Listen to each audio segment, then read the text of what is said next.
પટેલ પ્રહલાદભાઈ. તમારા દીકરો જે હોય એને પણ તમારે સંસ્કાર આપવાના નાનપણથી, બેટા વ્યસન થાય જ નહીં. આ દીકરા સંબંધી વાત છે. પરમ દિવસે જ રાજકોટના એક બહુ જ સારા બિલ્ડર જ છે, એમના 2 દીકરાઓ છે, બહુ મોટું તંત્ર છે કે સ્વામી દીકરો છે, હવે એવું લાગે છે કે ડ્રિંક લેતો હોય એવું લાગે છે. પછી ખુલ્લા દિલથી બોલી કે સ્વામી લે છે જ.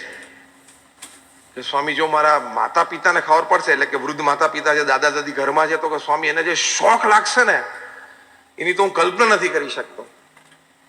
મેં કહું બેસો એની સાથે એને સમજાવવાનો પ્રયત્ન કરો, બીજું તો શું. પણ કે સ્વામી હું એને કહીશ ને કે મને ખબર છે કે તું ડ્રિંક લે છે, તો પછી અમારા સંબંધોમાં પ્રશ્ન આવવાની શરૂઆત થશે. એટલે અત્યારે હવે અમને કેસ સોંપ્યો છે.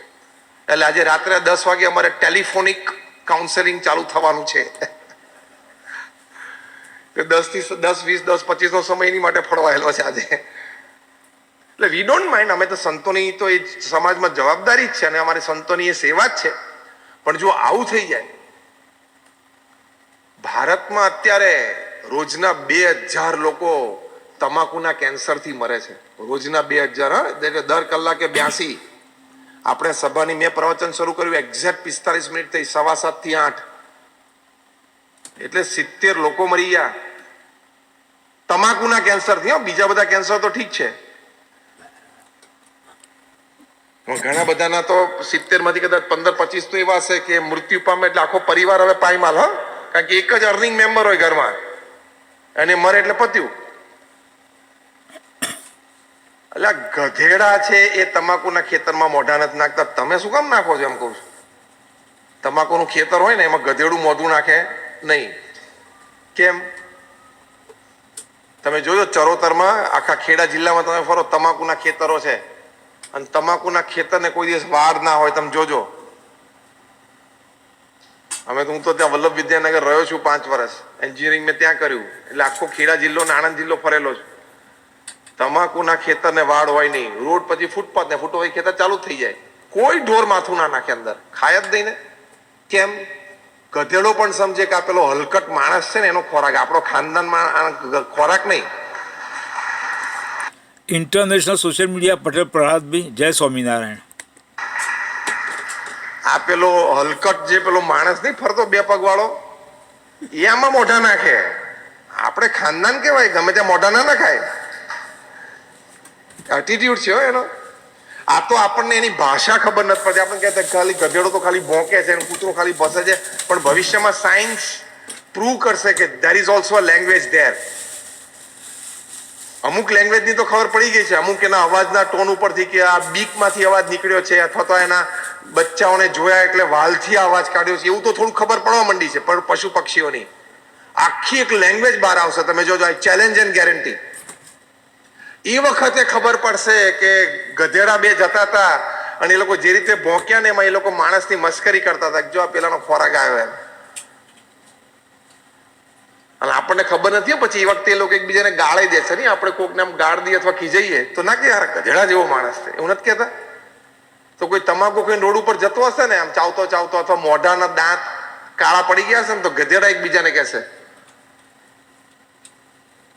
ગાળ દે ત્યારે શું, એટલે ગધેડા જેવો થાય, તું માણસ જેવો ક્યાં થાય છે. ભૂલથી કોઈ ગધેડું મોઢું નાખવા જાય તો બીજું પાછળ મારશે. એટલે આપણે ના નાખાય.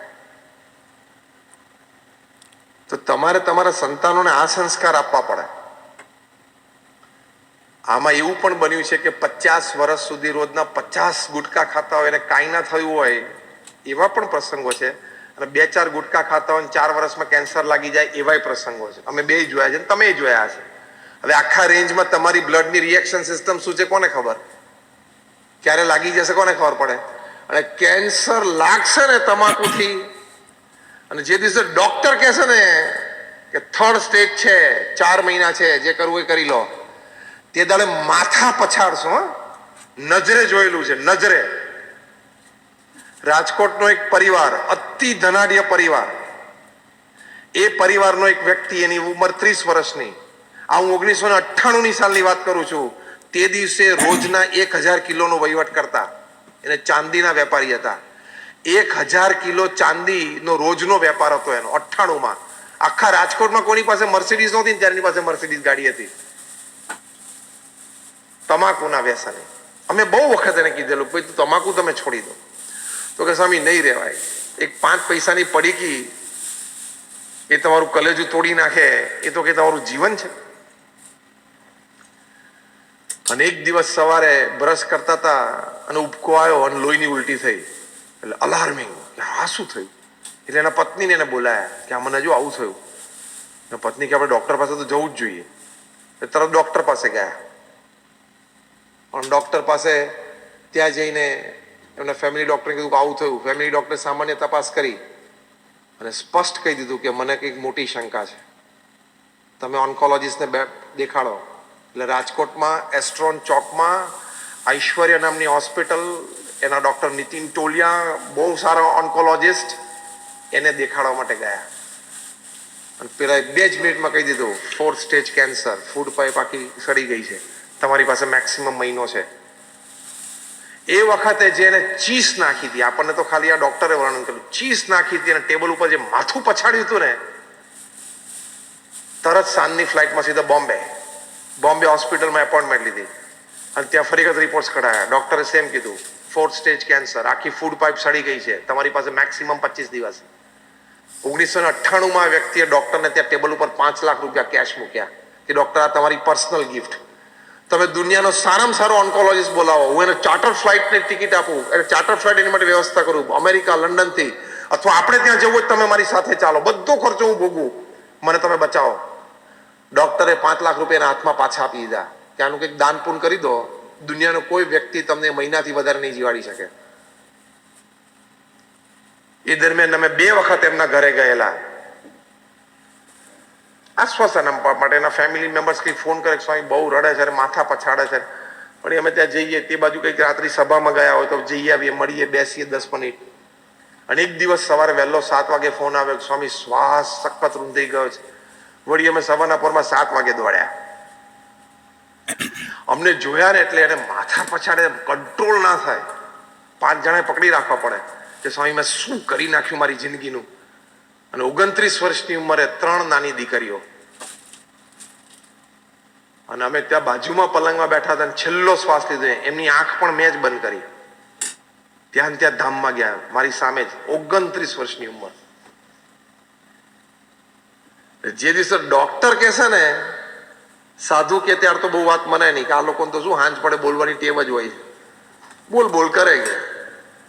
પણ જે દિવસે ડોક્ટર કહેશે ને તે દિવસે છક્કા છૂટી જશે. You don't know the situation.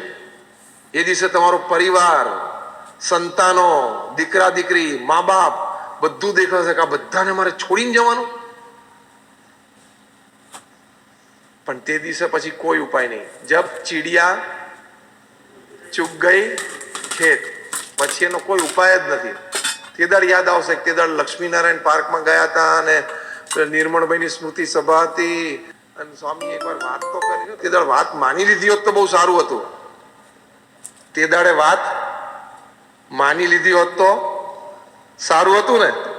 પણ હવે વાત મનાવી જોઈએ. જો અમને આમાં કોઈ સ્વાર્થ નથી, હા, આ તો તમારા સારા માટે કહીએ છીએ. અમને આમાં કોઈ સ્વાર્થ નથી. પ્રમુખ સ્વામી મહારાજ એમના જીવનમાં હજારો લોકોને વ્યક્તિગત રીતે અને લાખો લોકોને અમારા ઉત્સવો અને પ્રોજેક્ટ દ્વારા વ્યસન મુક્ત કર્યા.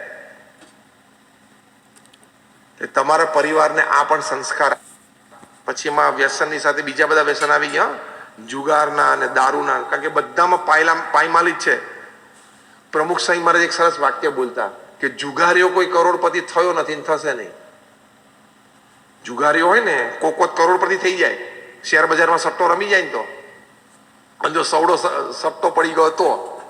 પણ પછી એક સટ્ટો રમે એટલે બીજો મન રમવાનું થાય જ, અને રમે એટલે પાછો નીચે.